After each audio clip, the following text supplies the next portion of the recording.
No speed limits on the Autobahn and everyone is a race car driver? Well, that's not quite what driving is actually like in Germany, so here is everything you need to know about it from a real German.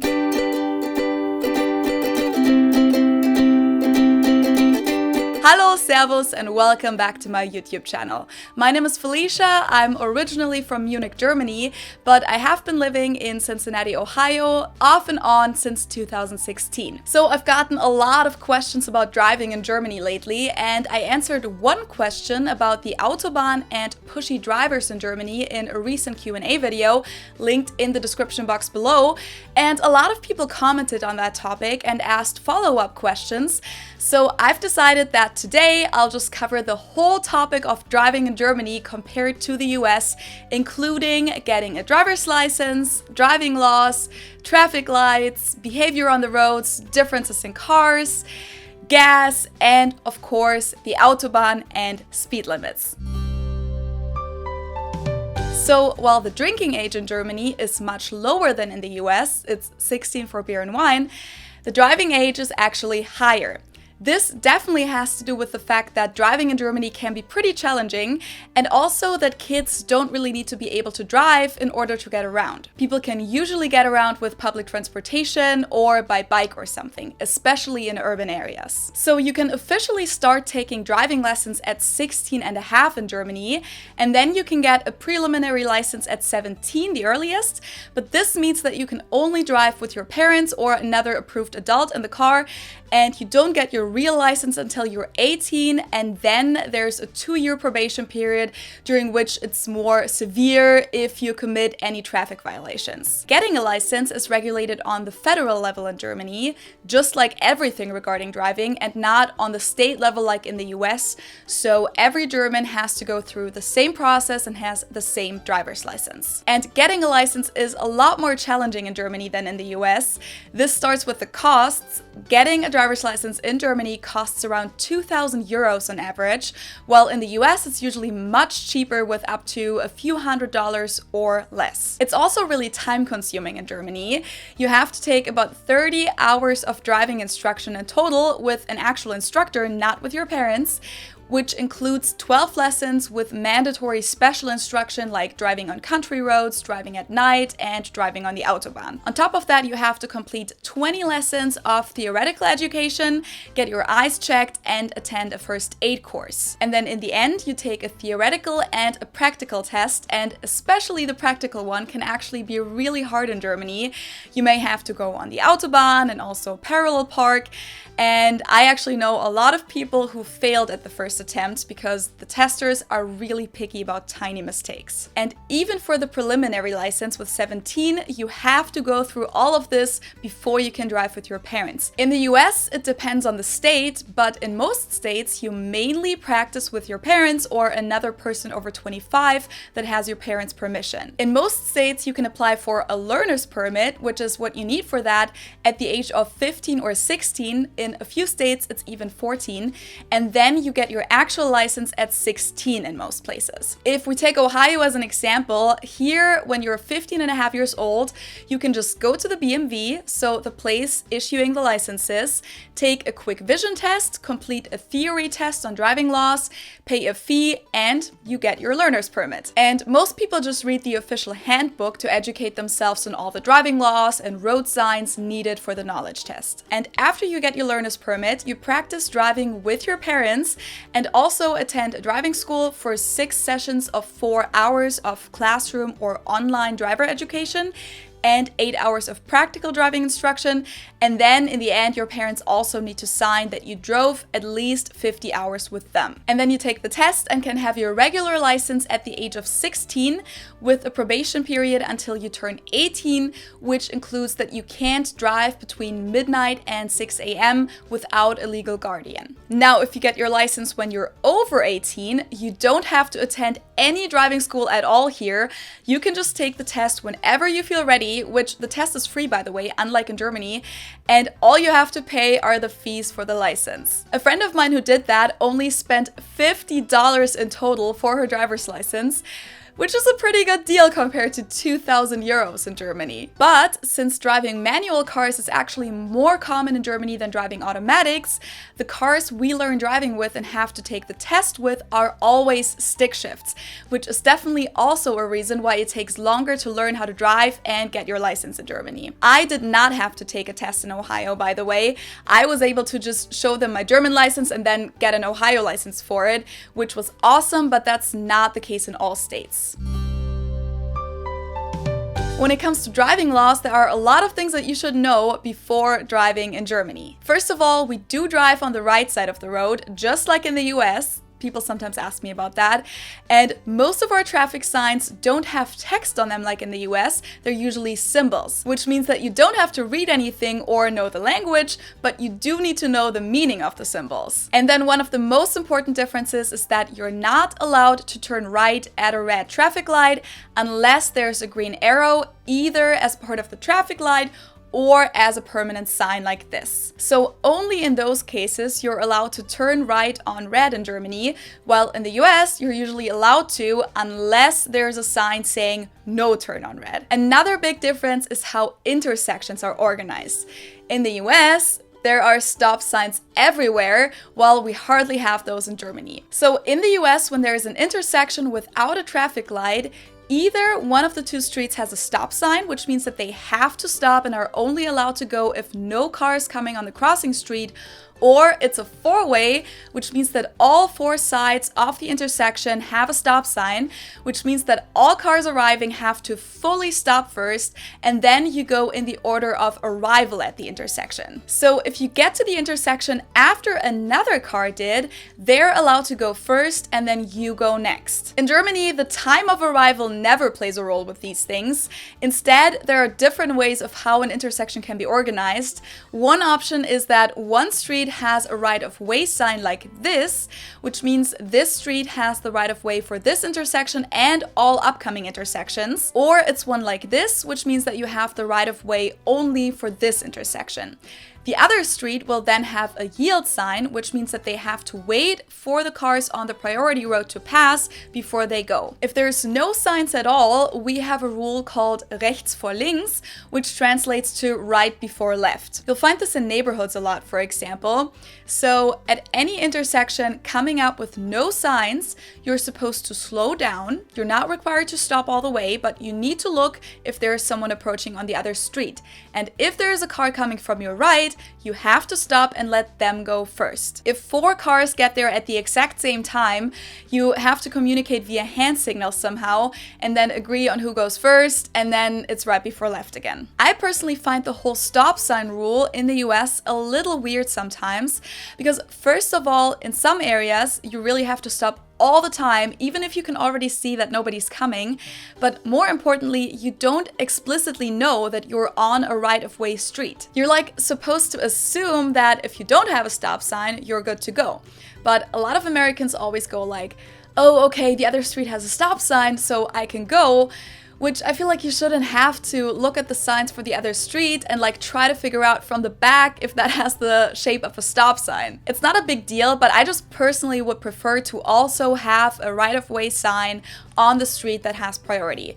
Just so that you know that there's no stop sign missing or something and that you're actually good to go and you don't need to check if the other street has a stop sign. One more thing that you should be aware of is that other than in the States, you're not allowed to talk on the phone while driving in Germany unless it's hands-free.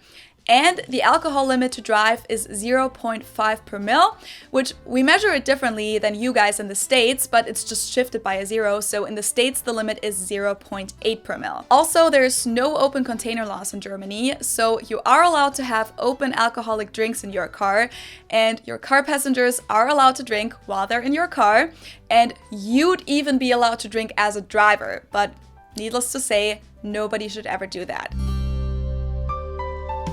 Let's get to the next point, traffic lights. In Germany, they're positioned on the near side of the intersection, so on your side, so right where you're supposed to stop, which sometimes makes it hard to see them when you're the first car at the light because they're almost like above you. So if you're like the first car and you drove up really closely, then you may have to go like this to see whether it's already green or not. In the US, they're usually on the other side of the intersection so that you can see them really well, but you're still supposed to stop at the marking on your side of the intersection, of course. When I first came here, this always threw me off so much whenever I was in a car with someone, because I was so used to driving right up to the light itself, and I kind of thought that I'll never be able to drive here because I just accidentally do that all the time and like drive right into the intersection.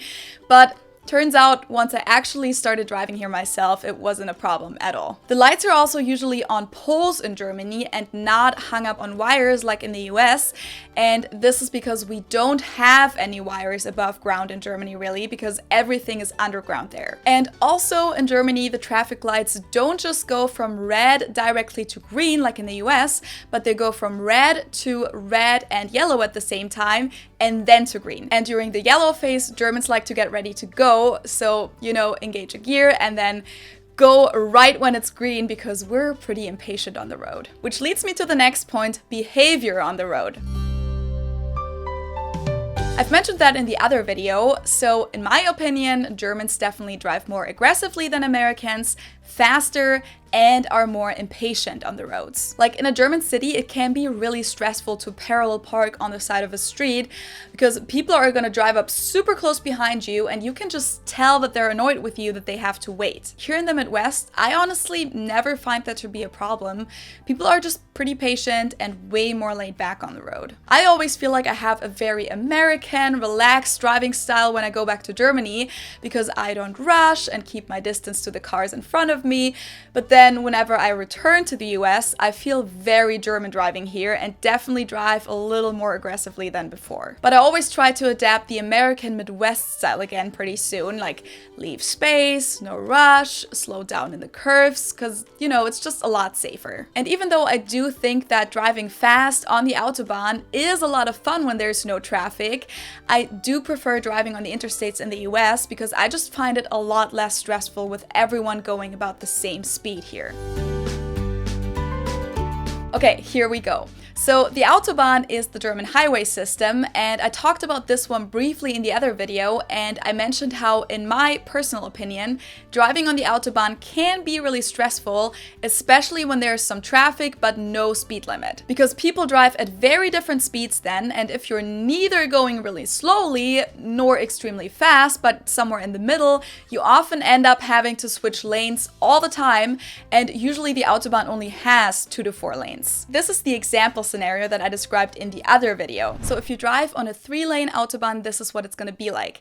The right lane is going to be full of trucks, except for Sundays because they're banned on that day, so that's always a nice day to do longer drives. The middle lane is going to be full of people going the speed limit or a little bit over the speed limit, and if there is none, they're going to go 130, 140 kilometers per hour. And the left lane is the passing lane where people literally go anywhere from 130 kilometers per hour to like 220 kilometers per hour or even faster. Some people go up to 300 kilometers per hour, which is about 186 miles per hour, so pretty insane. So let's say you're on the Autobahn, there's no speed limit right now, you're driving in the middle lane, but you want to go faster than 130 kilometers per hour. So you switch to the left lane, which means you really have to speed up. And before you know it, you see like a little point in the rear mirror, like an Audi driving up with 220 kilometers per hour, and boom, 1 second later, he's right behind you, pressuring you to find a spot in the middle lane to let him pass. And once you do switch over to the middle lane again,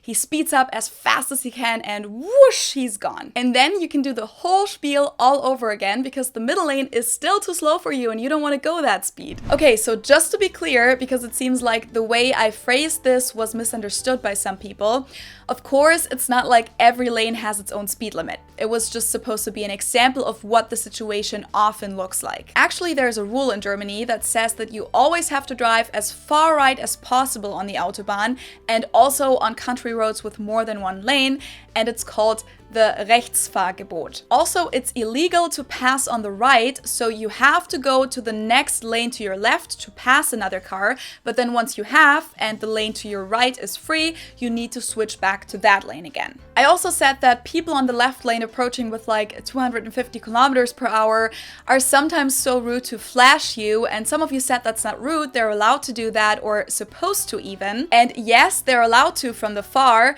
but when I said that, I was kind of referring to those who like drive up really closely and pressure you to get over and like flash you when you've obviously already noticed them. But in my experience, flashing is usually not even necessary from the far on the Autobahn, because when there's no traffic, people don't usually block the left lane, it's really just the passing lane. And when you're on that, you usually check your rear view mirror all the time anyway to see if someone faster is coming.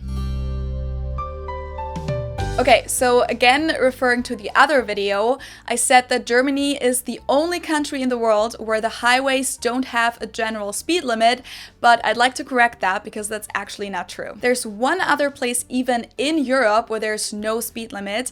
It's called the Isle of Man, which is located between Ireland and Great Britain. But even in Germany, it's not like there's never a speed limit on the Autobahn. In the other video, I said that most parts of the Autobahn do have a speed limit, and again, I'd like to correct myself because actually about 70% of the Autobahn does not have a speed limit, and what I said was just from my personal subjective impression from driving on the Autobahn, but subjective memory doesn't always tell the truth. So the truth is that on about 30% of the Autobahn there's either a permanent speed limit or a motorway control system that displays variable speed limits depending on the car and driving conditions, or no speed limit at all. When there's no speed limit, you'll see this sign, and then there's only a so-called Richtgeschwindigkeit, a recommended speed of 130 kilometers per hour, but you're legally allowed to drive as fast as you want. There have been attempts to implement a general speed limit on all parts of the Autobahn recently, but it was eventually rejected by the parliament, so no reason to worry for all of you who have driving on the Autobahn on their bucket list still. I sometimes say that this whole debate about speed limits in Germany is kind of like the smaller version of the debates about gun control in the US, because a lot of Germans are very defensive about their right to drive as fast as they want, and the Bavarian politician Andreas Scheuer even called the idea of a speed limit insane and against all common sense. When it comes to other streets like inner city streets or country roads, etc., please note that Germany does have speed limits on those, and when you don't see a speed limit sign, then there's probably a general speed limit in place. So like 50 kilometers per hour within built-up areas, so in towns, cities, and villages, and 100 kilometers per hour on rural roads. So you should memorize those before driving in Germany. Now, what happens when you go over the speed limit in Germany? First of all, you won't see cops on the side of the road or on the median strip of the highway waiting for speeders, because instead we have speeding cameras in Germany. They're on the Autobahn and basically on all kinds of streets, so in neighborhoods, city streets, country roads. Some of them are permanent, but usually they're set up temporarily, so you never know where they are.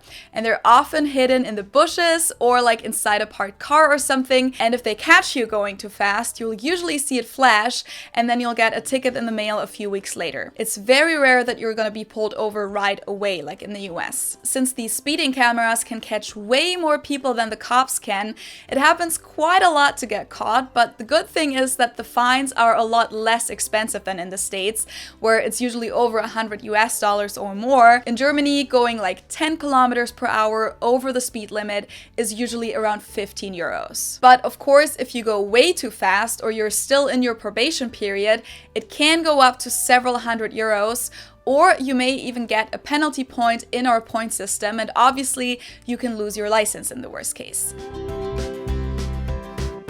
When it comes to the cars that you see on German roads, you'll see that they're a lot smaller overall, which has different reasons, but one of them definitely being that Germany is a much smaller country with less space. So be prepared that our streets and lanes are much more narrow than in the US, and even parking spots and parking lots are much smaller, so sometimes you can hardly get out of your car even if both cars parked perfectly within the markings. So the cars that you consider small in the States, like a regular Toyota Camry or Honda Civic, are actually considered a normal-sized car in Germany, or like in Europe overall. You hardly ever see those huge pickup trucks that people drive in the States, and you'll see different brands on the streets too. Like, you'll obviously see more German cars by BMW, Audi, Mercedes, Volkswagen, but also Opel, which I've hardly ever seen in the US.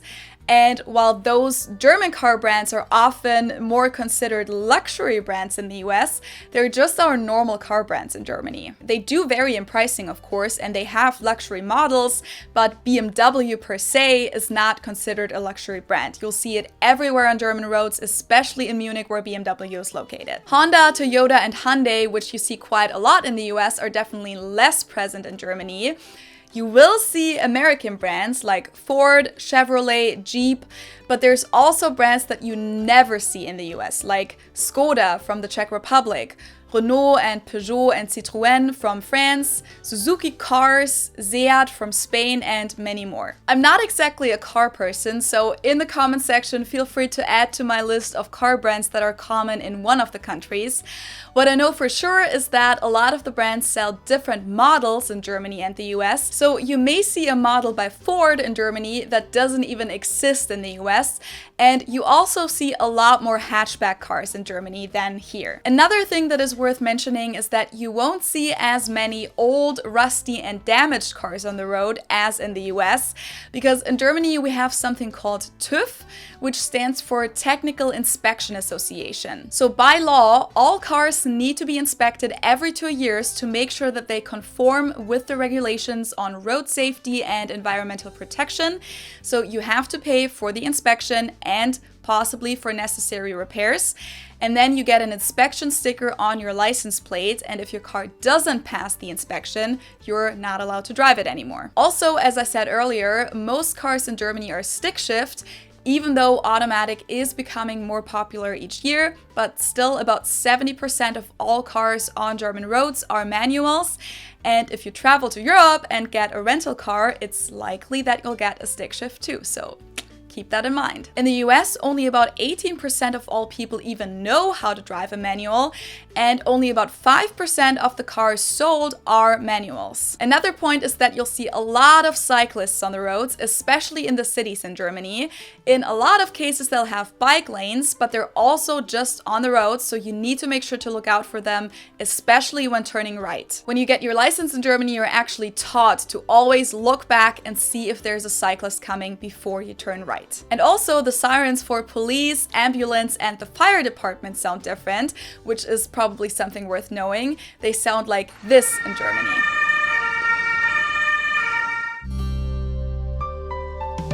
Okay, so this is my last point on this topic: gas.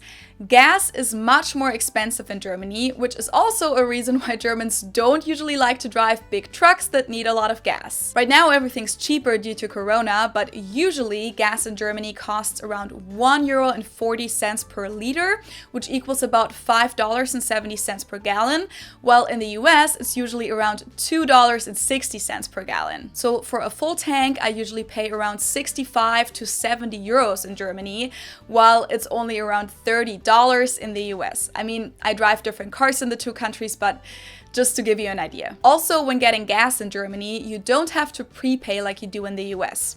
Here in the US, you either have to go to the counter at the gas station and tell the person that you want to get gas for, let's say, $20, and then they activate it for you, or you pay right at the pump with your card, which means that you'll have to insert your card first and then you can pump. Without paying, there's usually no gas coming out of the pump at most gas stations in the US, while in Germany, you just go there, pump your gas, it's always open, and then you go inside afterwards, tell the cashier the pump number you were at, and pay the amount that you owe. Okay, so I really tried to cover everything that's worth mentioning on this topic. Let me know if I forgot about something, but I hope you guys enjoyed this video. Hope it was helpful and informative, and if it was, let me know by giving this video a thumbs up. Also, quick announcement at the end, there's gonna be another video, but thank you guys so much for 60,000 subscribers. I really feel like I can't keep up with like the subscriber specials and everything. I haven't even done one for 50,000, but I'll do a personal Q&A this week. So if there's something that you'd like to know about me, feel free to leave a question in the comments together with the hashtag #AskAGerman, because that's how I make sure that I find all of your questions. So that's kind of gonna be the subscriber special for 50 and 60,000 subscribers. I hope that's okay. If you have other requests, please also let me know in the comments. But for now, don't forget to subscribe to my channel if you haven't yet. Activate the bell to get notifications for new video uploads. Follow me on Instagram, and I hope I'll see you next time. Tschüss!